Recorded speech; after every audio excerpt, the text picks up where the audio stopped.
Hi friends, welcome back. तो friends, आज का वीडियो है चीन की औकात में नहीं है भारत से सीधे संघर्ष में उलझना। India versus China, Narendra Modi PM. अरे बाप रे, चलो देखते हैं भैया। वैसे तो सीधा तो अभी भी दिख ही रहा है कि सीधा तो नहीं उलझ रहे इतना डायरेक्टली, पर प्रॉब्लम्स तो क्रिएट कर ही जा रहे हैं। तो फ्रेंड्स, वीडियो शुरू करते हैं, पर उससे पहले अगर आप चैनल पर नए हो और आपने अभी तक सब्सक्राइब नहीं किया है तो जल्दी से पहले सब्सक्राइब का बटन और बेल आइकन को क्लिक कर लो, ताकि आपको हमारे सारे न्यू वीडियोस जैसे ही हम अपलोड करें उसका नोटिफिकेशन आपको मिल जाए। एंड वीडियो देखने के बाद पसंद आए तो कर देना लाइक और शेयर करना ये वीडियो अपने फ्रेंड्स और फैमिली के साथ। तो चलो फ्रेंड्स, शुरू करते हैं आज का ये वीडियो। भारत द्वारा कश्मीर के विभाजन और धारा 370 हटाना पूरी दुनिया में आज चर्चा का मुद्दा बना हुआ है। पाकिस्तान तो इतना बौखलाया हुआ है कि उसके नेता और सैन्य अधिकारी हर रोज भारत को युद्ध की धमकी दे रहे हैं। लेकिन क्या आपने नोटिस किया कि उसका साथी देश चीन कुछ छोटे मोटे बयान जारी करने के अलावा इस पूरे मामले से खुद को अलग थलग किए हुए है। वह भी तब जब लद्दाख का एक बड़ा हिस्सा अक्साई चीन उसके कब्जे में है। ऐसा लगता है भारत के मुद्दे पर आकर चीन की बोलती बंद हो जाती है। पर इसकी क्या वजह है जो चीन अपने आप को इस पूरे मामले से बचा कर रखे हुए है? आइए आपको बताते हैं। लेकिन आपको बता दें कि इसकी एक नहीं बल्कि 7 वजह हैं, जो कुछ इस तरह से हैं। नंबर 1, अपनी 40 साल की मेहनत को यूं ही बर्बाद नहीं करना चाहता चीन। चीन की ख्वाहिश अमेरिका को पीछे छोड़कर पूरी दुनिया का सिरमौर बनने की है। इसके लिए चीन ने बहुत मेहनत की है। आपको यह जानकर आश्चर्य होगा कि साल 1980 तक भारत और चीन की अर्थव्यवस्था लगभग समान थी। लेकिन 1980 के बाद चीन अपने प्रमुख नेता डेंग जियाओपिंग के नेतृत्व में तरक्की की सीढ़ियां चढ़ने लगा। यही वजह है कि चीन आज अमेरिका के बाद दुनिया का सबसे शक्तिशाली और आर्थिक रूप से मजबूत देश बन गया है। चीन जानता है कि अगर वह भारत के साथ किसी तरह के संघर्ष में उलझता है तो 1980 से की हुई उसकी अभी तक की मेहनत बर्बाद हो जाएगी और इतनी मेहनत से बनाया हुआ चीन का साम्राज्य नष्ट होने की कगार पर पहुंच जाएगा। और इसी के साथ चीन का पूरी दुनिया को अपने वर्चस्व में लेने का ख्वाब अधूरा रह जाएगा। यह चीन के भारत पर हमला ना करने का सबसे बड़ा कारण है। नंबर 2, अपने पड़ोसियों का डर। दुनिया जानती है कि चीन एक विस्तारवादी देश है, यानी वह अपने देश की सीमा लगातार बढ़ाता रहा है, जिसकी वजह से उसके अपने पड़ोसी देशों से उसके संबंध अच्छे नहीं हैं। और इन्हीं वजह से चीन की दूसरी बड़ी समस्या उसके पड़ोसी देश हैं। इन देशों के साथ चाइना का सीमा विवाद हमेशा रहा है। आपको बता दें कि चीन की जमीनी सीमाएं 14 देशों से मिलती हैं। ये देश हैं उत्तरी Korea, Kazakhstan, Kyrgyzstan, Malaysia, Tajikistan, Afghanistan, Pakistan, रूस, मंगोलिया, दक्षिण कोरिया, म्यांमार, नेपाल, भूटान और भारत। इसके अलावा उसकी समुद्री सीमाएं भी Japan, Vietnam, Philippines, Cambodia, Indonesia, Brunei और ताइवान से भी मिलती हैं। इसमें से पाकिस्तान और उत्तरी कोरिया के अलावा उसका हर देश से सीमा विवाद रहा है। चीन के सभी पड़ोसी देश उसकी विस्तारवादी नीतियों से भयभीत रहते हैं। लेकिन अच्छी बात यह है कि इसमें से लगभग सभी देशों के संबंध भारत के साथ बहुत अच्छे हैं। आपको जानकर हैरानी होगी कि इसमें से वियतनाम और फिलीपींस जैसे कई देशों ने भारत से ब्रह्मोस मिसाइल मंगाकर उसे चीन के खिलाफ तैनात भी कर रखा है। और इसी कारण चीन को यह डर है कि अगर वह भारत के साथ संघर्ष में उलझता है तो उसके सभी पड़ोसी देश मिलकर भारत का साथ देंगे और उसके खिलाफ जंग के कई मोर्चे और उसकी दुर्दशा कर देंगे। आपको बता दें कि जब तक चीन साउथ चाइना सी का मामला सुलझाकर अपने पड़ोसी देशों के बीच पूरी तरह अपना वर्चस्व स्थापित नहीं कर लेता, तब तक वह भारत के साथ किसी भी संघर्ष में उलझने का खतरा मोल नहीं ले सकता है। नंबर 3, चीन का एक बड़ा मैन्युफैक्चरिंग हब होना। चीन में दुनिया भर की फैक्ट्री है।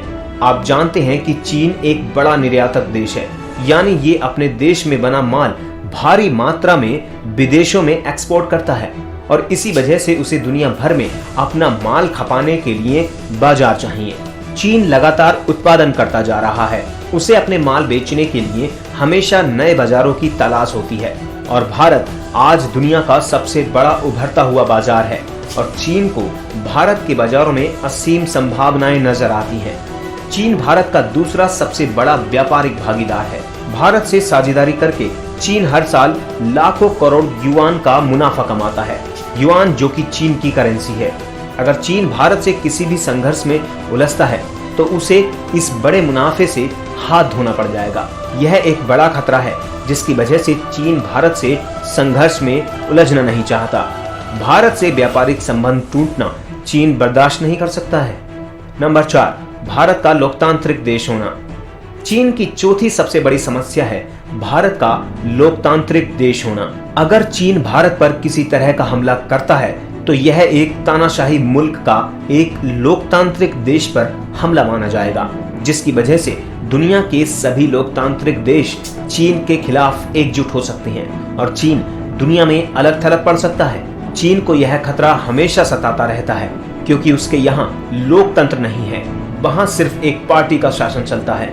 चीन एक गैर लोकतांत्रिक और साम्राज्यवादी देश है। चीन जानता है कि यूरोप और अमेरिका दोनों किसी भी संघर्ष की स्थिति में भारत के साथ खड़े होंगे क्योंकि भारत का एक लंबा लोकतांत्रिक इतिहास रहा है। यही वजह है कि चीन को भारत से उलझने के लिए किसी बड़े देश के सहयोग की जरूरत पड़ेगी, लेकिन ऐसा कोई देश फिलहाल तो दुनिया में नहीं दिखाई देता। पाकिस्तान चीन के लिए एकमात्र उपकरण है। आपको जानकर हैरानी होगी कि चीन के लोग भी पाकिस्तान पर ज्यादा भरोसा नहीं करते। नंबर 5, भारत का एक विशाल देश होना। पांचवी अहम बात यह है कि भारत एक बड़े भूभाग वाला और एक बहुत बड़ी आबादी वाला देश है। इस पर पूरी तरह कब्जा करना नामुमकिन है। सदियों से भारत पर कब्जे की कोशिश होती आई है, लेकिन कोई भी विदेशी ताकत भारत पर पूरी तरह कब्जा नहीं कर पाई है। भारत का कोई ना कोई हिस्सा हमेशा स्वतंत्र रहा है और अपनी आजादी के लिए संघर्ष करता रहा है। चीन भारत के इतिहास को जानता है। वह जानता है कि भारतीय जनता कभी भी चीन के आधिपत्य को स्वीकार नहीं करेगी। ऐसे में उसे लंबे समय तक संघर्ष में उलझना होगा, जो कि उसके लिए फायदे का सौदा तो कतई नहीं है। चीन जानता है वह भारत से व्यापार करके ज्यादा बेहतर स्थिति में जा सकता है बजाय भारत को कब्जा करने के। हालांकि सैन्य रूप से चीन भारत से कई गुना ज्यादा शक्तिशाली है, लेकिन भारत की बहुसंख्यक आबादी उसकी सबसे बड़ी ताकत है, जिसके बलबूते वह चीन से भी जंग छेड़ सकता है। चीन के लिए छठी परेशानी है भारत की भौगोलिक स्थिति। भारत के उत्तर में हिमालय और दक्षिण में 3 दिशाओं से समुद्र है। 3 तरफ से समुद्र से घिरा भारत हिंद महासागर में नौसैनिक रूप से अजेय माना जाता है, मतलब उसे कोई हरा नहीं सकता है। भारतीय नौसेना को इस क्षेत्र में चुनौती देना दुनिया के किसी भी देश के लिए संभव नहीं है। अंडमान निकोबार द्वीप समूह पर भारत के भारतीय सेना के तीनों अंगों का मजबूत नियंत्रण है। वहां भारत के सैन्य अड्डे मौजूद हैं। चीन का व्यापारिक मार्ग भारतीय सैन्य अड्डों के बिल्कुल पास से होकर गुजरता है। चीन मलक्का की खाड़ी से ही अपना व्यापारिक कारोबार चलाता है और चीन का पूरा निर्यात यानी एक्सपोर्ट का माल इसी क्षेत्र से होकर गुजरता है। भारत चीन के इस सबसे बड़े व्यापारिक मार्ग को बंद करके उसे कभी भी आर्थिक रूप से एक बड़ा झटका दे सकता है। मलक्का की खाड़ी से चीन का 70% कारोबार होता है। इसी वजह से मलक्का की खाड़ी चीन के लिए सबसे नाजुक पॉइंट है। भारत कभी भी मलक्का की खाड़ी से चीन के कारोबार को खत्म कर सकता है। इससे चीन को होने वाले हर तरह की सप्लाई बंद हो सकती है, जिसमें पेट्रोलियम पदार्थ भी शामिल हैं। चीन की मुश्किल की 7वीं वजह है भारत की मिसाइल पावर। भारतीय मिसाइलें चीन में किसी भी शहर तक मार करने में सक्षम हैं। भारत की सबसे अत्याधुनिक ब्रह्मोस मिसाइल चीन के लिए एक बड़ा खतरा है, क्योंकि यह परमाणु हथियार भी ले जा सकती है और सुपर स्पीड से चीन के किसी शहर को भी तबाह कर सकती है। ब्रह्मोस मिसाइल को देखते हुए चीन के दुश्मनों ने भारत से ब्रह्मोस मिसाइल खरीदने में दिलचस्पी दिखाई है। चीन जानता है कि भारत के खिलाफ किसी तरह का दुस्साहस भारतीय सेना को अटैक करने के लिए उकसाएगा, जो कि उसे महंगा पड़ेगा। इन्हीं 7 प्रमुख वजहों के कारण चीन के राष्ट्रपति शी जिनपिंग हमेशा हमारे प्रधानमंत्री से अच्छे संबंध बरकरार रखते हैं। पाकिस्तान के समर्थन में चीन भले ही कितनी भी बयानबाजी कर ले, लेकिन वह जानता है कि भारत के साथ सीधे संघर्ष में उलझना उसके लिए बेहद खतरनाक साबित हो सकता है, क्योंकि यह जंग उसे तबाह कर देगी, जबकि शांति से रहने पर वह तरक्की की सीढ़ियां चढ़ता रहेगा। तो दोस्तों आज की वीडियो में बस इतना ही। उम्मीद है आपको काफी कुछ पता लगा होगा। वीडियो देखने के लिए धन्यवाद। तो फ्रेंड्स, वीडियो काफी अच्छी थी, काफी चीजें बताई, जो मेन पॉइंट्स उन्होंने कवर किए कि उनको क्या लग रहा है, किस वजह से वो सीधा अटैक नहीं करेगा, वो काफी हद तक बहुत ठीक थे। और डेफिनेटली वो भी मतलब नहीं देखेंगे कि कहाँ उनको फायदा होता है, और अभी तो अटैक नहीं करेंगे, पर जैसे ही उनको लगेगा कि अब हमारा नुकसान इतना नहीं होने वाला, उन्होंने अटैक कर देना है, क्योंकि उसका तो कोई डाउट ही नहीं, क्योंकि आजकल की सिचुएशंस देखे तो दिख रहा ही है, जैसे उन्होंने बॉर्डर पे खड़े कर दिए हैं अपने सोल्जर्स, और जिस तरह से कई बार ऐसे एपिसोड्स हुए हैं जिसमें उन्होंने अटैक भी किया है। तो वो मतलब ये मत सोचे कि वो रुकेंगे, वो तो हमें पावरफुल होना पड़ेगा, इतना स्ट्रांग होना पड़ेगा कि वो डर ही है एक जो उनको दूर रखेगा अटैक ना करने से। पर वीडियो बहुत अच्छा था जिसमें उन्होंने बताया कि इंडिया जो है डेमोक्रेटिक कंट्री है, तो अगर आप डेमोक्रेटिक कंट्री से लोगे पंगा, उनको अटैक करोगे या उनसे लड़ाई करोगे, तो बाकी कंट्रीज जो है सारी डेमोक्रेटिक कंट्रीज वो आपके अगेंस्ट होंगी और प्रॉब्लम्स क्रिएट हो सकती है। और ये डेफिनेटली ये बात भी बहुत ठीक थी कि इन चाइना के पास जो है उनको तो मार्केट चाहिए चीजें बेचने की अपनी, और इंडिया से बड़ी मार्केट उनको कहीं मिल नहीं सकती, और वो तो हमें दिख ही रहा था। पर बहुत अच्छा जो स्टेप अब हमारी गवर्नमेंट ने लिया है वो है कि made in India, make in India, और उससे झटका तो लग ही रहा होगा चाइना को। तो वीडियो कमाल का था, बहुत अच्छे पॉइंट्स बताए हैं, और उससे पता चल रहा है कि अभी तक जो चाइना है क्यों चुप बैठा है।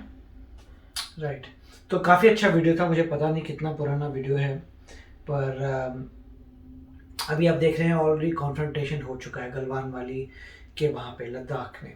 तो अब मेन अगर आप देखें स्टैटिस्टिक्स जो भी देखते हैं वो कहते हैं ठीक है पॉपुलेशन ऑलमोस्ट सेम है इंडिया और चाइना की, मगर चाइना जो है 3 गुना बड़ा है इंडिया से, उनका जीडीपी भी 4 गुना बड़ा है, उनका डिफेंस बजट भी 4 गुना ही बड़ा है हमारे डिफेंस बजट से। तो आप देख रहे हैं कंट्री है जो आपसे साइज में बड़ी है, पैसे में बड़ी है, तो ऑब्वियसली उसके पास ज़्यादा वेपन्स हैं।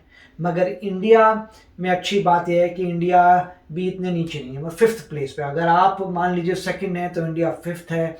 इंडिया के पास भी इनफ वेपन्स है अपने आप को प्रोटेक्ट करने के लिए, न्यूक्लियर पावर है, और हमारे पास जो है हमारे सोल्जर्स वेल ट्रेंड हैं, वो ज़्यादा स्किलफुल हैं, तो कुछ एडवांटेज। और ऑफ कोर्स ये बात यहाँ पे ये आ रही है कि डायरेक्ट कॉन्फ्रंटेशन तो बहुत डिफिकल्ट होता है क्योंकि दोनों के पास न्यूक्लियर वेपन्स हैं। तो क्यों नहीं होता कि अगर डायरेक्टली अटैक करते हैं और इंडिया को लगता है तब तो हमारे को बहुत लॉस हो रहे हैं, तो वो तो न्यूक्लियर वॉर हो जाएगी। न्यूक्लियर वॉर होने से फिर इमीडिएटली दूसरा बंदा आगे नहीं बढ़ेगा क्योंकि उसको पता है कि न्यूक्लियर वॉर हो जाएगी। अब प्रॉब्लम ये आती है कि अगर चाइना थोड़ा थोड़ा पार्ट लेता जाता है, उसको कंट्रोल करता रहता है, तो बॉर्डर चेंज हो जाते हैं, क्योंकि फिर वो कहेंगे जी 50 साल से हम यहीं बैठे हुए हैं। मगर ये इन्होंने आगे बढ़ के 5 किलोमीटर आगे जाके हमारी लैंड ले ली, 50 साल से बैठे, बोलेंगे डिफैक्टो बन गया जी, हम तो यहाँ पे हैं। फिर कुछ साल बाद थोड़े और आगे चले और फिर बोलो 50 साल से यहाँ बैठे हुए हैं। तो ऐसे ही बॉर्डर इंक्रीज होते हैं। आप थोड़ा पार्ट ले लेते हैं, फिर अपनी पूरी आर्मी करते हैं कि हम यहाँ से पीछे ना जाए, ऐसे धीरे धीरे करके आप एक्सपैंड होते जाते हैं। तो उसी चीज को इंडिया अब स्टॉप कर रहा है। जब इसरो के सैटेलाइट्स देख पा रहे हैं पूरे बॉर्डर को कहीं मूवमेंट, तो तभी तो हमें पता लगा जब हमारी आज की गवर्नमेंट ने शुरू किया इंफ्रास्ट्रक्चर इंप्रूव करने के लिए, रोड्स बनाने के लिए। और ये बहुत न्यूज़ वेस्ट में भी आई थी, यहाँ के न्यूज़पेपर्स में भी, कि चाइना जो है बहुत समय से पैसा लगा रहा है बॉर्डर सिटीज़ पे, बॉर्डर का इंफ्रास्ट्रक्चर बढ़ा रहा है। इंडिया पहले जो है परवाह नहीं करता था, इसलिए उनको कोई फर्क नहीं पड़ता था। अब जो हमारी करंट गवर्नमेंट आई थी उसने शुरू कर दिया था अपने बॉर्डर्स टाउन्स को स्ट्रॉन्ग करना, अपने बॉर्डर इंफ्रास्ट्रक्चर को स्ट्रॉन्ग करना, टनल्स बनानी, कि कैसे आप कनेक्टिविटी करते हैं। जब हमने ये शुरू किया तब उनको प्रॉब्लम आ गई, अरे ये भी लोग भी यही कर रहे हैं। ऊपर से इसरो ने सैटेलाइट्स ने ज़बरदस्त बना दी कि आप एग्जैक्टली देख सकते हैं। जब हमने ये शुरू किया तो आपको पता ही है कि पहली जो प्रॉब्लम आई थी डोकलाम में, वो रोड की वजह से ही आई थी। सो आज का इंडिया मॉडर्न इंडिया है और वो पूरा बॉर्डर पे बहुत ज़बरदस्त मॉनिटरिंग हो रही है, टेक्नोलॉजी हमारे पास है, और ऑफ कोर्स न्यूक्लियर वेपन्स तो पहले भी थे। आज की गवर्नमेंट भी अच्छी है और हमारे एलाइज चेंज हो चुके हैं, तो अब एलाई यूएस बन चुका है और यूएस के जो एजेंसीज़ हैं वो हमें हेल्प करती हैं। उन्होंने बहुत बार एडवाइस किया है कि यूएस का जो एक्सपीरियंस है चाइना के साथ कि अगर आप एग्रेसिव नहीं होंगे तो आपकी लैंड चली जाएगी, इसलिए इंडिया भी बहुत ज़बरदस्त एग्रेसिव है। और हमने भी जो बोले हैं कुछ फिंगर्स, हमने भी पैंगसोंग जो लेक थी उसके आसपास हमने भी कुछ फिंगर्स ले ली हैं। तो ऐसे आपको नज़र आ ही रहा है कि एग्रेसिव हैं। जो बफर जोन हमने काफ़ी सारे वीडियो किए हैं, तो वो जो लेक है उसके सदर्न पार्ट और northern part, east part, west part, काफ़ी हमने उसमें डिटेल्स शेयर किए थे। तो डेफिनेटली मैं कहूँगा कि इंडिया को बहुत एग्रेसिव होना पड़ेगा, बहुत तेज़ी से आगे बढ़ना पड़ेगा, अदरवाइज़ चांसेस हैं कि चाइना जो है इंडिया का पार्ट ले ले। यस फ्रेंड्स, तो फ्रेंड्स काफ़ी अच्छा वीडियो था और अलर्ट रहने का तो डेफिनेटली है ही, लेट बैक हो नहीं सकते, सिचुएशन ऐसी है ही नहीं। तो फ्रेंड्स चलते हैं, मिलेंगे नेक्स्ट वीडियो में बहुत ही जल्द। Till then take care and bye bye. तो अगर आप मेरे इस चैनल पे नए हो तो जल्दी से सब्सक्राइब के बटन को हिट करो और बेल आइकन को क्लिक करो ताकि आपको मेरा जब नया वीडियो मैं लगाऊं आपको उसके बारे में जल्दी से पता चल जाए।